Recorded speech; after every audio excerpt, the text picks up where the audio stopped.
नमस्कार दोस्तों, mind parachute trainings में आपका सबका स्वागत है। माइंड पैराशूट ट्रेनिंग हमेशा एक अलग से हट के विषय लेके चर्चा करता है और अच्छे प्रोमिनेंट स्पीकर के साथ इस शो पे चर्चा करता है। आज का विषय है how to choose your life partner. हमें हमारा लाइफ पार्टनर कैसे चुनना चाहिए, और इस विषय में चर्चा करने के लिए मेरे साथ जुड़ रहे हैं Amrita Achrekar ji. Amrita ji, welcome back again on mind parachute training show. Third show हम आपके साथ में आज कर रहे हैं। जी, थैंक यू मिलिंद जी, मुझे वापस बुलाने के लिए। और आपका और आपके दर्शकों का ये जो प्यार है वो बार बार हमको खींच के लेके आता है इस चैनल पे। And very happy and very thank you to be a part of this show. Super दोस्तों, जो ये शो फर्स्ट टाइम देख रहे हैं, अमृता जी को हमारे शो पे पहली बार देख रहे हो, उनके लिए एक छोटा सा इंट्रोडक्शन मैं आपको देना चाहूंगा। अमृता जी ये साइकोलॉजिस्ट है, बाज फ्लावर थेरेपिस्ट भी है। बाज फ्लावर थेरेपी क्या है इसके बारे में हमने ऑलरेडी एक शो किया, तो वो जो शो अमृता जी के साथ हमने पहले किया था उसका मैं लिंक हमारे इस वीडियो के डिस्क्रिप्शन में डाल दूंगा, आप प्लीज देखिए। बहुत ही बढ़िया ऐसा वो शो हुआ था और बहुत अच्छा रिस्पॉन्स उसके लिए आया था। She is NLP practitioner to.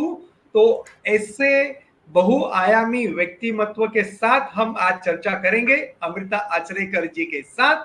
और उनकी बहुत अच्छी वेबसाइट भी है जिसपे आपको बहुत सारा इंफॉर्मेशन मिलेगा, जो आप देख सकते हैं amritaachrekar.com। अमृता आचरेकर की स्पेलिंग आप देख लेना एक बार।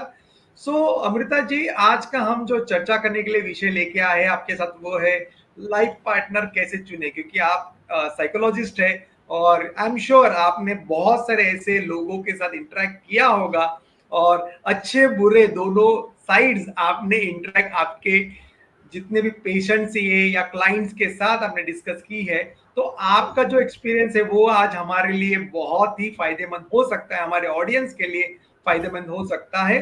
तो मेरा पहला सवाल, जब हम एक लाइफ पार्टनर के बारे में सोचते हैं, एक लाइफ पार्टनर हो ऐसा हम चाहते हैं, तो हम बेसिकली कैसा लाइफ पार्टनर होना चाहिए ऐसे हमारे मन में होता है?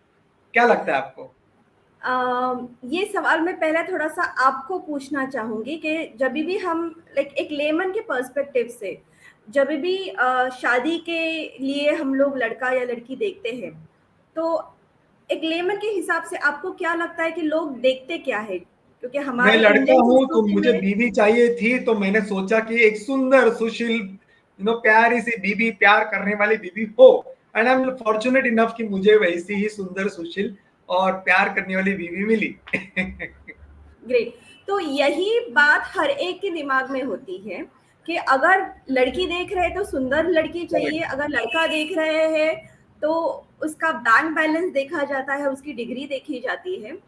लेकिन जब ये दोनों पति पत्नी एक साथ आते हैं, जब रहते हैं एक साथ, तब पता चलता है कि शादी और जिंदगी, ये खूबसूरती और बैंक बैलेंस इन दोनों से परे काफी आगे है। और तब जब दोनों इकट्ठा एब्सोल्युटली, आपने 24 एकदम घंटा एक सही दूसरे कहा है। खूब, मतलब वो बैंक बैलेंस के आगे होना चाहिए और बैंक बैलेंस पे जरा भी विश्वास नहीं करना चाहिए। आज पैसे है कल नहीं हो सकते। I am sorry, exactly. आपने जो बोला उसमें थोड़ा मैंने टोका, but this is absolutely nice point. और ज्यादातर हम लोग जब लाइक इवन जब अरेंज मैरिजेस होते हैं तो पेरेंट्स यही देखते हैं कि अगर उसको नौकरी अच्छी है तो that is the first preference, क्योंकि उनको लगता है कि नौकरी यानी कहीं ना कहीं तो गारंटी है, सिक्योरिटी है। लेकिन सिक्योरिटी आजकल सिर्फ पैसों से नहीं आती। अगर आपके पास पैसे हैं लेकिन अगर आप दोनों का नहीं जमता है, अगर आप दोनों के बार बार झगड़े ही होते रहते हैं, तो फिर उस पैसों का क्या फायदा? जब भी एब्सोल्युटली। हम लाइफ पार्टनर देखते हैं या देखने के लिए जाते हैं या इवन सोचते हैं, in love marriage, that is this the person the right one that I can marry, और हम लोग हमेशा right man and the right girl चुनने की कोशिश करते हैं।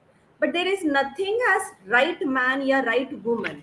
ओके, हम हमेशा परफेक्ट शादी की सोचते हैं, हम हमेशा फेरी टेल मैरिज के बारे में सोचते हैं। लेकिन ये जो परफेक्शन है, ये जो आदर्श जोड़ी है, लक्ष्मी नारायण की जोड़ी जो कहा जाता है, ये सिर्फ एक हमारा परसेप्शन है। उसके आगे हमको जाना है कि जब हम देखते हैं, अगर फ्रेंड है या फिर जान पहचान में है, तो जो चीजें हमने देखनी चाहिए वो ये है कि क्या उन दोनों का जो रहन सहन है, आदतें हैं, दोनों के सोचने का तरीका है, क्या वो एक दूसरे से जमता है, जुड़ता है?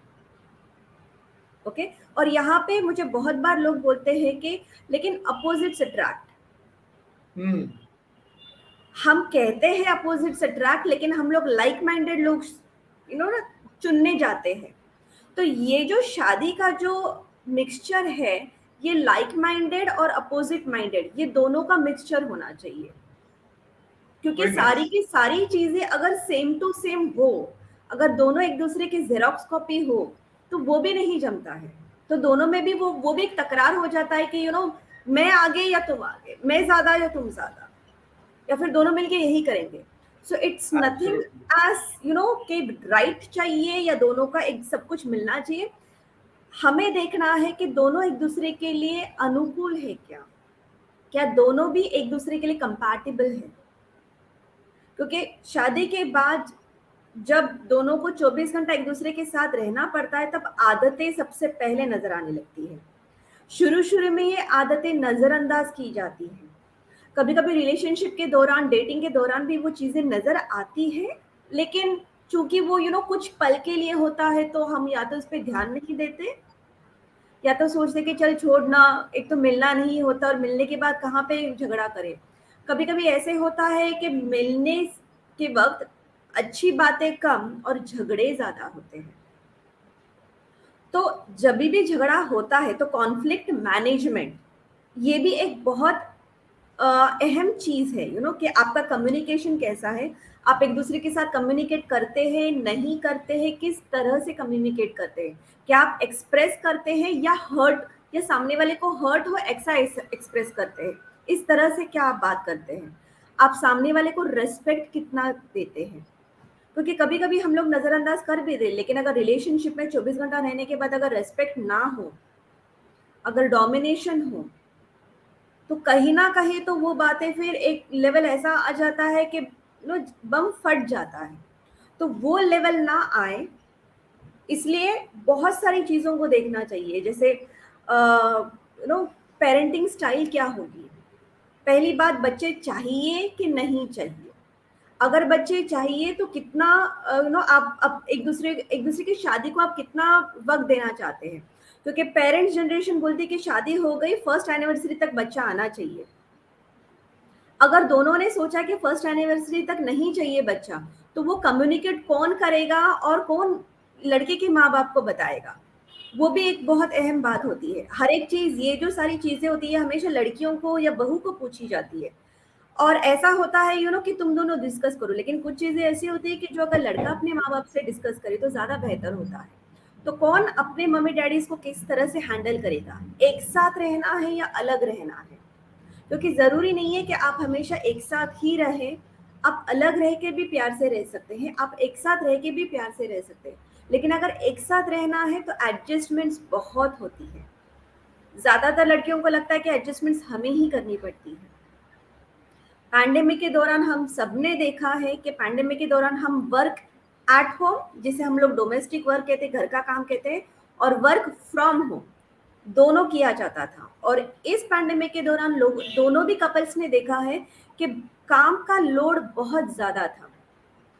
काफी सारे मेरे क्लाइंट्स ऐसे आए हैं, स्पेशली मेल क्लाइंट्स, जिन्होंने कहा कि हमको पैंडेमिक में घर में रहने के बाद पता चला कि घर में क्या होता है, घर का माहौल कैसा है, घर के लोग एक्चुअली कैसे हैं।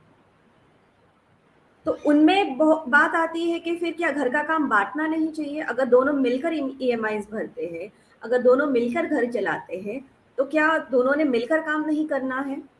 लेकिन पेरेंटल जनरेशन को लगता है कि नहीं नहीं, हम लोगों ने एडजस्ट किया, तुम लोग भी एडजस्ट करो। तो कहीं ना कहीं तो ये जो दो जनरेशन्स में जो एक अलग सोचने की तरीका है, और दोनों मियाँ बीवी में जो अलग सोचने का तरीका है, इस सब का मिक्सचर हो जाना चाहिए। तो जैसे आप अमिता देखते जी, हो कि आपने बहुत अच्छा ऐसा एक फ्लो में सब बताया है। पर इसमें मुझे ऐसा लगता है कि जो टिप्स आपने एक लाइफ पार्टनर चुनने के लिए बताए, और एक फैमिली का बॉन्डिंग कैसे होना चाहिए, और सबसे इम्पोर्टेंट चीज आपने बोला कि बॉम्ब फूटना नहीं चाहिए। ओके। तो ये बॉम्ब फूटे नहीं, उसके लिए आजकल जो है एरा चल रहा है, लिव इन रिलेशनशिप।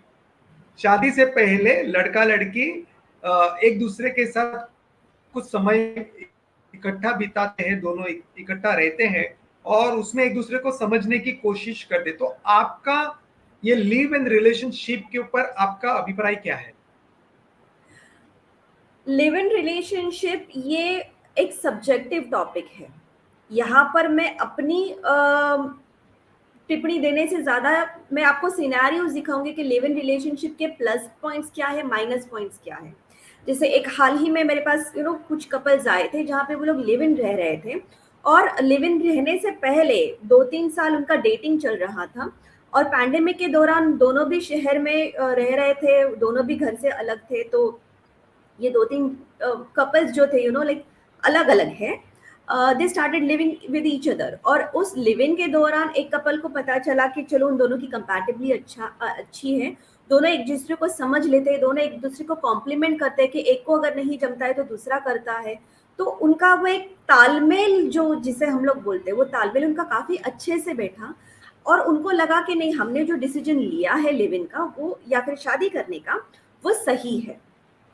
जबकि मैं आपको दूसरा कपल बताऊंगी कि जहाँ पे वो लोग लिव इन में रहने लगे, तो शुरू में लड़की ने नोट किया था कि लड़का थोड़ा सा पॉजिटिव है, और वो पॉजिटिव प्यार वाला पॉजिटिव लग रहा था कि तुम यहाँ मत जाओ, तुम ये मत करो, तुम वो मत करो, तुम केयरफुल रहो, तुमको संभल के रहना है, किससे बात कर रही हो। तो पहले वो बहुत प्यार भरी नोकझोंक लगने लगी, लेकिन वही प्यार भरी नोकझोंक जब 24/7 होने लगी एक साथ रहने के बाद, तब वो ऐसे होने लगा कि यार तुम तो मेरी लाइफ कंट्रोल कर रहे हो, मैंने किससे बात करनी है, किससे बात नहीं करनी है, मैंने पहला कौन सा काम करना है, बाद में कौन सा काम करना है, तुम्हारी मीटिंग को ज्यादा इंपॉर्टेंस है, तुम्हारे वर्क टाइम्स को ज्यादा इंपॉर्टेंस है, तुम बाद में करो। तो उसको कहीं ना कहीं तो लगने लगा कि क्या मैंने सही डिसीजन लिया है इस रिलेशनशिप में आने का। और स्पार्क्स इतने बढ़ते गए कि उनमें से कुछ कपल्स कि जिनको बिल्कुल नहीं जम रहा था, they started going for counselling कि ऐसे ऐसी चीजें हैं, तो क्या करें, आगे जाए ना जाए। क्योंकि तब तक ऐसे हुआ था कि काफी लोगों को समाज में पता चला था कि इन दोनों की शादी होने वाली है, दोनों एंगेज है, दोनों एक साथ रह रहे हैं, तो वो एक सोसाइटल प्रेशर भी बन जाता है। तो सोसाइटल प्रेशर भले ही हो, लेकिन हमको लॉन्ग टर्म देखना है कि क्या हम खुश रहेंगे। एब्सोल्युटली। तो आपने बहुत बखूबी दोनों भी साइड, पॉजिटिव और निगेटिव साइड भी बता दिए। तो अमृता जी, इसका मतलब एक जगह पे 100% कंफर्म हुआ कि लिव इन रिलेशन की वजह से उनकी बॉन्डिंग जो थी वो सही है, वो ट्यूनिंग सही है, उनको समझ में आ गया। That is very good. दूसरे तरफ बॉन्डिंग सही नहीं है, आउट ऑफ द वे जाके कंट्रोल की जा रही है हमारे एक दूसरे की लाइफ, या to be husband is controlling to be wife life, तो लड़का लड़की को कंट्रोल कर रहा है। तो उधर में भी अच्छा हुआ, क्योंकि लड़की को पता चला कि ये ओवर पॉसेसिव है और ये तो मुझे फ्रीडम नहीं मिलने वाला है, तो वो लड़की की लाइफ बच सकती है वहां पे। तो लिविंग रिलेशन का ये एक फायदा हो सकता है। बट लिविंग रिलेशन तो अभी का ये ट्रेंड चल रहा है, उसके पहले डेटिंग में भी शायद बहुत बार हमें ये मालूम पड़ ही जाता है। सो जब लाइफ पार्टनर हम सिलेक्ट कर रहे हैं, क्योंकि आज का विषय है लाइफ पार्टनर, तो शादी के बाद की तो हम बात नहीं कर सकते, वो तो हो गई है। अगर मिस्टेक अच्छी भी मिस्टेक है या बुरी भी मिस्टेक है, जो हो गया वो हो गया।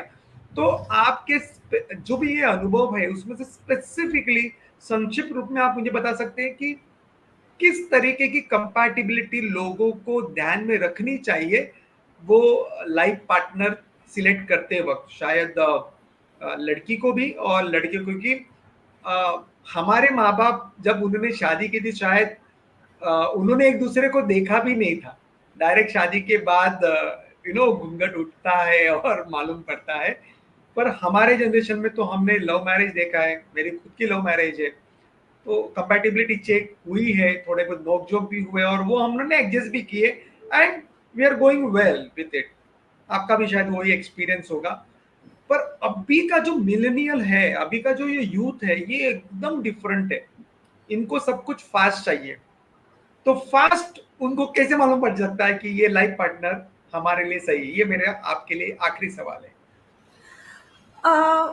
फास्ट पता चलने के लिए फिर अगर आप कुछ काउंसलिंग कर ले, कुछ साइकोलॉजिकल टेस्ट होते हैं जहाँ पे हम लोग कंपैटिबिलिटी चेक करते हैं, उस तरीके से आपको फास्ट पता चल सकता है।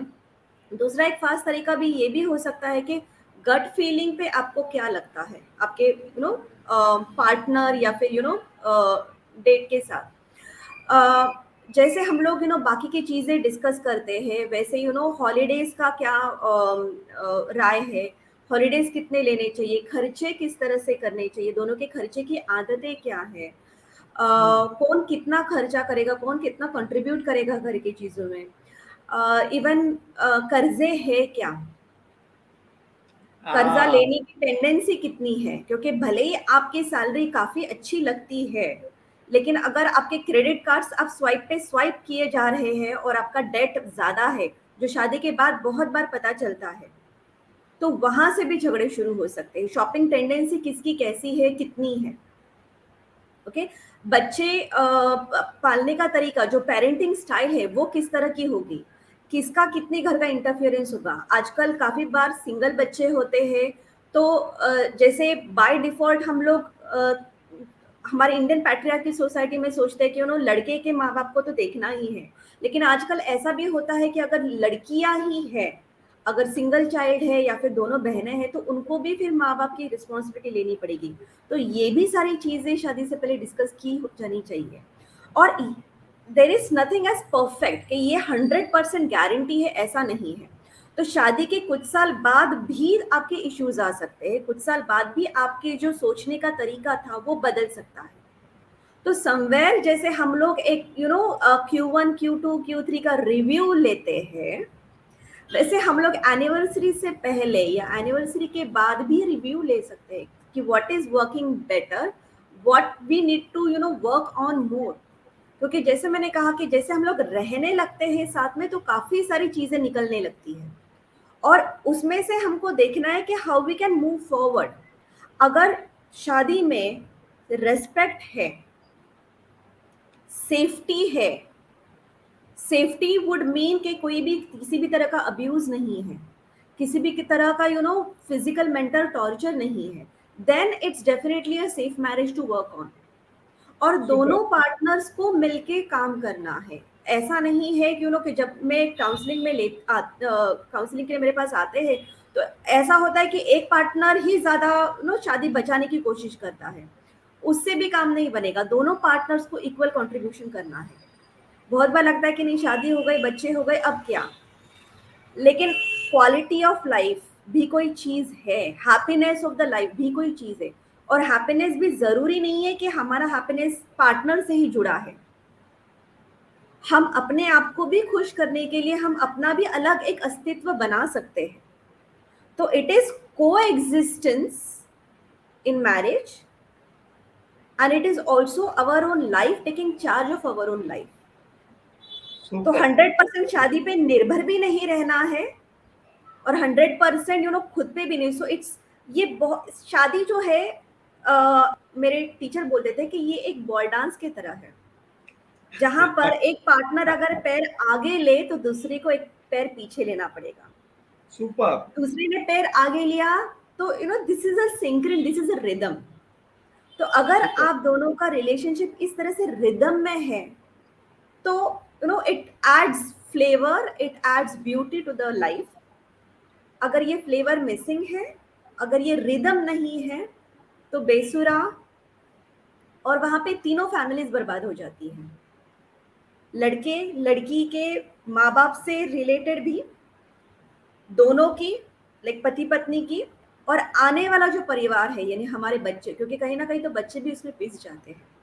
Absolutely correct, super, well noted. बहुत ही अच्छे तरीके से आपने ये आज का टॉपिक कंक्लूड किया है, how to choose a right partner. जो मुझे समझा है वो मैं सिर्फ समराइज करता हूँ।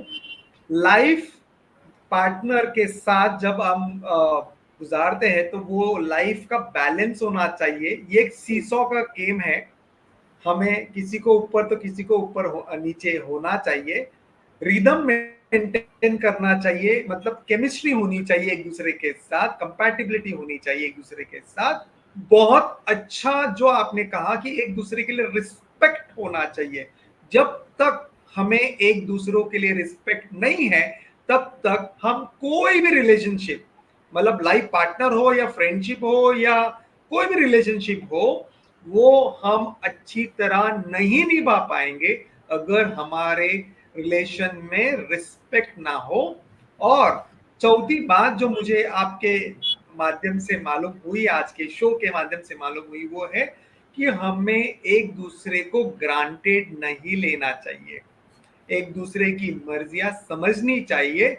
ग्रांटेड नहीं लेना चाहिए मतलब समझो, अगर मैं मेरे फ्रेंड्स के साथ कुछ वक्त बिताना चाहता हूं और मेरी पार्टनर को भी मेरे साथ में वक्त बिताना है, तो मैं मेरे दोस्तों के साथ प्रोग्राम बनाने से पहले मेरे पार्टनर को पूछूं, बाबा हमारा ये प्लान था पर अभी मेरे दोस्त भी आ रहे हैं, तो can we have our plan some other time.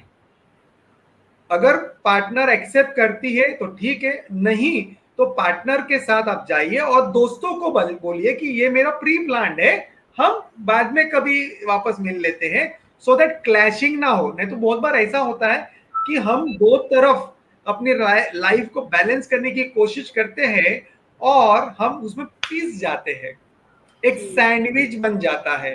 तो वो ना हो इसके लिए आप किसी को भी ग्रांटेड मत लो। सो दिस आर 4 पॉइंट्स, मुझे लगता है बहुत ही बढ़िया तरीके से आपने बताई है। और जो एक टेक्निकल टर्म आपने कहा कि बाकी तो ठीक है, रिलेशनशिप डेटिंग करते वक्त या एक दूसरे के मिलने के बाद हमें मालूम पड़ जाते बात करने का तरीका कैसा है, सपोर्टिव है या कंट्रोल करने का कोशिश कर रहे हैं, उस बजाय मतलब ये बिहेवियर स्टाइल यूज किया कि काउंसलिंग। तो आप जैसे जो साइकोलॉजिस्ट है जिनके पास ये एक तरीका है काउंसलिंग का, जिससे आप पता कर सकते हो एक दूसरे की कंपैटिबिलिटी कैसी है, तो दोस्तों ये बहुत अच्छा पॉइंट है। मेरे वक्त तो नहीं था जब मैंने शादी की, आज आपके साथ ये अच्छा अपॉर्चुनिटी है, आप काउंसलर अमृता जी जैसे बहुत ही काबिल एंड एक्सपीरियंस काउंसलर को मिल सकते हैं। उनकी वेबसाइट आप जरूर विजिट करिए, अमृता आचरेकर .com उनकी वेबसाइट है। आप स्पेलिंग चेक करके उसको आप विजिट करिए, डबल ए है अमृता में, तो आप जरूर विजिट करिए और देखिए क्या क्या तरीके की काउंसलिंग हो सकती है, जिसकी वजह से आप आपके पार्टनर के साथ कितने अच्छा हेल्दी रिलेशन डिफाइन कर सकते हो। पार्टनर सिलेक्ट करने से पहले भी, कंफर्म करने से पहले भी काउंसलिंग हो सकती है और कंफर्म होने के बाद भी कंपैटिबिलिटी कहाँ पे है वो आप काउंसलिंग सेशन में जान सकते हो। और कोई इशू है तो उसके सॉल्यूशन भी तो ऐसे एक्सपीरियंस साइकोलॉजिस्ट के पास होते ही है। तो आप काउंसलिंग जरूर करिए, अमृता जी को कांटेक्ट करिए, उनके वेबसाइट पे जरूर देखिए क्या क्या सर्विसेज वो ऑफर करती है। तो फ्रेंड्स, अभी तक अगर आपने इस चैनल को सब्सक्राइब नहीं किया है माइंड पैराशूट ट्रेनिंग, तो प्लीज सब्सक्राइब करिए, लाइक करिए, कमेंट करिए, शेयर करिए। So thank you so much Amrita ji for joining on mind parachute training show. बहुत अच्छा लगा आपसे इंटरेक्शन करके और हमारी ऑडियंस को आज लाइफ पार्टनर कैसे चुना जाए इसके बारे में जानकारी मिली। तो thank you so much once again for coming on our show. Thank you Milind ji. और समारोह करते करते मैं दर्शकों को यही दो चीजें बताऊंगी कि जैसे आपने समराइज किया कि लाइफ पार्टनर चुनने से पहले या चुनने के बाद भी हम लोग काउंसलिंग कर सकते हैं। अगर कभी आपका पास्ट रिलेशनशिप अच्छा नहीं था, अगर आपका ब्रेकअप काफी आप बुरे रिलेशनशिप से बाहर निकले हैं, या आपका पहली शादी टूट चुकी है and it was a bad experience, even in that case बहुत बार देखा जाता है कि people land up into same kind of relationship again, वापस उसी तरह के रिलेशनशिप में जाते हैं। तो आप दूसरी कोई रिलेशनशिप शुरू करने से पहले अगर आप काउंसलिंग कर ले, आपके इश्यूज सारे रिलेशनशिप से जुड़े हुए सॉर्ट आउट कर ले, तो कम से कम आप आपका जो नया पार्टनर, दूसरा पार्टनर देखोगे, वो कम से कम आप माइंडफुली चुन सकते हो। सो वी हैव ये सॉल्यूशंस। शब्द मुझे बहुत अच्छा लगा, माइंडफुली चुन सकते हो, क्योंकि मेरे शो का नाम जी है माइंड पैराशूट है, तो जी माइंडफुली हाँ, पार्टनर जी हाँ। सिलेक्ट करने के लिए आप काउंसलर को जरूर कांटेक्ट करिए। थैंक यू सो सही। Much Amrita ji, thank you all you lovely audience, please keep liking us and sharing these beautiful messages with your friends and family members. Thank you so much.